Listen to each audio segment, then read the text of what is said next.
We found these two small metal objects in a home office. They have a rounded, sealed end and a side hole filled with some kind of cloth or mesh. There are no markings to identify them. Any idea what they were used for?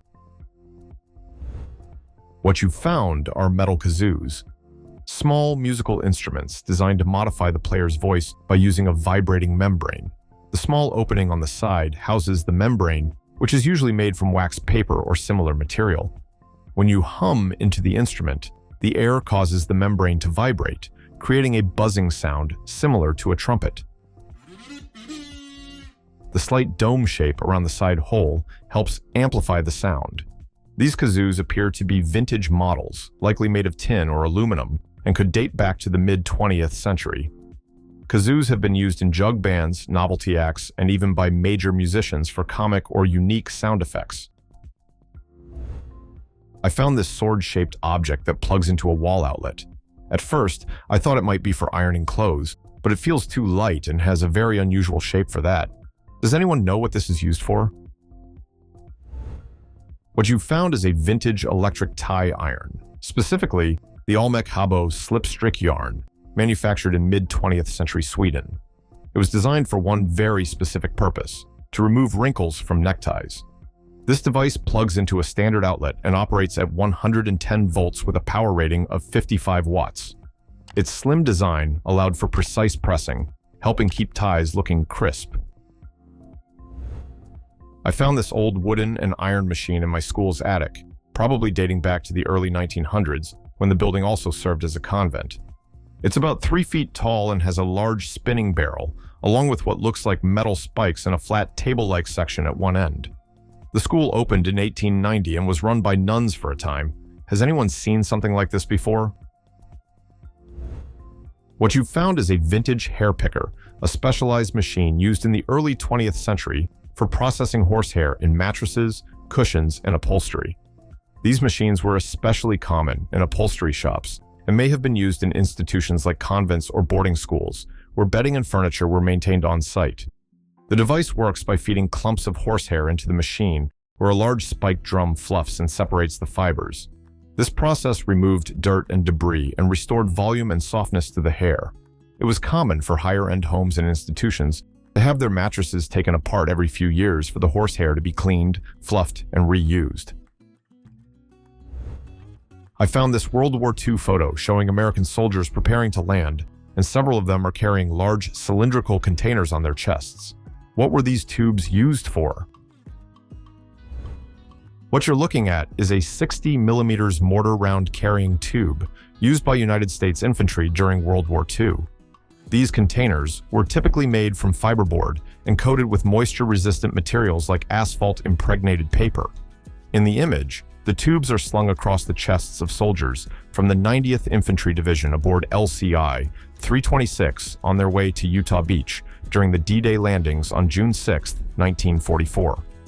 During combat operations, especially in airborne or infantry units, it was common practice to distribute mortar rounds among multiple soldiers in a squad. This helped lighten the load for dedicated mortar crews and ensured that additional ammunition would be available once a mortar position was established. Every extra round could make a critical difference, so carrying them was a shared responsibility across the unit. In rare and desperate situations, soldiers would even throw 60 millimeters mortar rounds like hand grenades. This was extremely dangerous and used only as a last resort.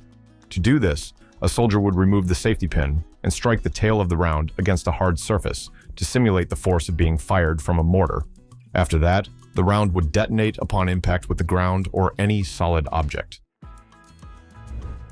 I found these old tools in a barn. They have long wooden handles and heavy rusted blades with slightly curved tips. Any idea what they are used for? You found vintage ditch bank blades, also known as brush hooks or sling blades. These tools were commonly used to clear thick underbrush, briars, and weeds. Popular from the early to mid-20th century, they were a staple on farms, in forestry work, and in wildfire control before chainsaws became standard. The blades are typically made of high-carbon steel and measure around 12 to 16 inches in length. They are mounted to wooden handles, typically 36 to 48 inches in length. They are swung like an axe, but with a slicing motion to efficiently cut through dense vegetation. The curved blade design pulls brush away as it cuts. Your tools appear to be Kelly Perfect or Jim Dandy models, which were manufactured by companies like True Temper that were well known for their agricultural tools. I came across this brass tool while going through my great-granddad's old hand tools, likely from the 19th century. It has a wooden handle and a curved metal head with a flat blade. Any idea what this tool was used for? What you found is a Sturgis adjustable finishing jointer, a specialized concrete tool used in the early 20th century for creating smooth, clean joints in wet cement. It was designed to help shape and finish concrete surfaces, especially around edges or seams where a precise line was needed. This particular tool was part of a secondary product line sold by Baker Hamilton and Pacific Company of San Francisco, a major hardware wholesaler formed in 1918. While their premium tools were marketed under the Stiletto brand, Sturgis tools were positioned as more economical options, though their build quality remained strong. The bronze base made this tool more resistant to corrosion and wear compared to standard steel versions. Tools stamped with Sturgis are considered quite rare today. I got this small Fragrant cube as a gift from Morocco and initially thought it was soap, but it doesn't dissolve or get any softer in water. It just gives off a strong perfume-like scent. Any idea what this is? What you found is a traditional Moroccan solid perfume block, often referred to as an amber cube or musk cube. These handcrafted blocks are made from a blend of natural waxes, resins, essential oils, and aromatic botanicals like rose, jasmine, and sandalwood. They are designed to release fragrance slowly over time and are commonly used to scent clothing, linens, and personal spaces. Unlike soap, these perfume blocks do not dissolve in water. Instead, they can be gently rubbed onto the skin, hair, or beard, or placed in drawers, closets, or suitcases to impart a lasting aroma. Some people also crumble a small piece into a sachet to freshen up wardrobes or cars. The scent can last for months, and if it begins to fade, lightly scraping the surface can help revive the fragrance. I'm staying in a hotel in Amsterdam, and our suite is in the attic of a converted townhouse. We found this large wooden wheel with handmade iron V-hooks mounted near the ceiling. It spins freely. Any idea what it was originally used for? What you've discovered is a hoisting wheel, part of a manual lifting mechanism used in Amsterdam's canal houses. These wheels were integral to the Heidsbalk system, a beam with a pulley extending from the top of the building, allowing residents to hoist goods and furniture directly into upper floors. In the 17th century, Amsterdam experienced rapid growth, which led to the construction of narrow, multi-story houses with steep staircases.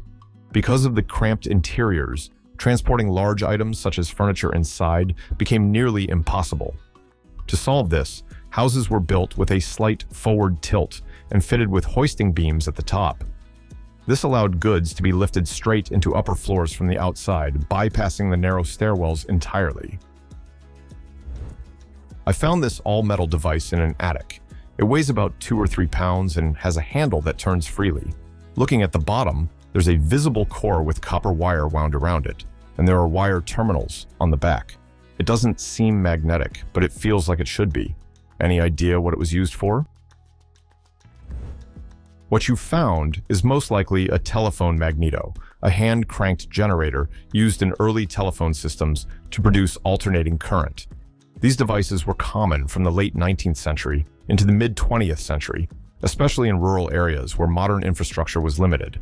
When the handle is turned, the internal armature rotates between permanent magnets, generating a current of around 50 to 100 volts. This current was used to ring the bell on another phone along the line or to alert an operator at a switchboard. The terminals on the back were for connecting to the telephone circuit, and the copper windings you noticed are part of the internal coil system that generates the current. Magnetos like this were sometimes repurposed for unusual uses, one example being telephoning for catfish, where the current was introduced into the water to temporarily stun the fish. I talked about that practice in one of my earlier videos. I'll leave a link in the description if you're curious. I found this unusual structure by the side of a canal in the United Kingdom. One side looks almost like the open pages of a book. Does anyone know what kind of structure this is? What you found is Unlock, a sculpture by British artist Thompson Dagnall, located along the Leeds and Liverpool Canal near Pennington Flash in Lee. The piece is made from 5 repurposed canal lock gates arranged to resemble the open pages of a book. Dagnall created Unlock to reflect the deep history and stories of the canal system. The open book shape symbolizes the lives, work, and journeys of the people who depended on these waterways. The Leeds and Liverpool Canal, where the sculpture stands, is historically significant. Construction began in 1770 and took 46 years to complete, finishing in 1816. It played a crucial role in the Industrial Revolution by carrying coal, limestone, and wool across northern England. The canal was dug by hand by laborers known as navvies, who used little more than shovels, picks, and wheelbarrows. These workers endured long hours and difficult conditions for very little pay. I found this clear, solid object, and I'm not sure what it's for. One side is rounded, the other is flat, and there's a tab at one end with gold stripes and a BGL logo. It seems to be made of acrylic or a similar material. Any idea what this is? What you found is a vintage Bausch & Lomb magnibar, an optical tool designed to help with reading and map work. These magnifiers were widely used in the mid-20th century by professionals such as cartographers, engineers, and librarians. Bausch & Lomb, founded in 1853 in Rochester, New York, became known for producing high-quality optical instruments. The company still exists today and manufactures a wide range of products, from contact lenses to eye care products for animals. I found this solid wood object that stands about 3 feet tall and weighs maybe 5 to 10 pounds. The top has a fixed handle, and below it there's a swinging arm hanging down. It doesn't seem to serve any obvious mechanical purpose. Does anyone know what this is? What you found is a vintage wooden boot jack, a tool designed to help remove boots without needing to bend over or use your hands. These devices were especially useful for taking off tall or snug-fitting boots, such as riding boots or work boots, after a long day. The design is simple but effective. You place the heel of your boot in the U-shaped notch at the base, then step on the flat platform with your other foot to keep it stable. By pulling your foot upward, the jack holds the boot in place and allows it to slide off with minimal effort. Your particular model includes an extra swinging arm, which was most likely intended as an auxiliary support for removing low-top shoes.